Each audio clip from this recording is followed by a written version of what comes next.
ये सन शुरू होता है हिजरत के साल से। अब जबकि सन 1447 है, तो इसका मतलब ये है कि हिजरत को 1447 साल गुजर गए।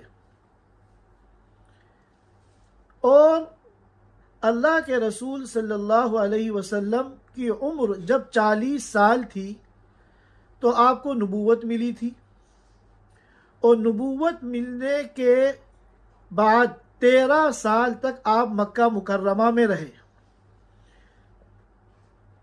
तो गोया के जब आपने मदीने के लिए हिजरत की तो उस वक्त आपकी उम्र मुबारक 53 साल थी, 53 ईयर्स आपकी उम्र थी।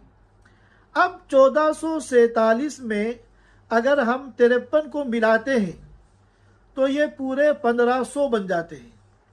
मालूम हुआ कि अल्लाह के रसूल सल्लल्लाहु अलैहि वसल्लम की पैदाइश, आपकी विलादत बासआदत को पूरे 1500 साल गुजर गए हैं।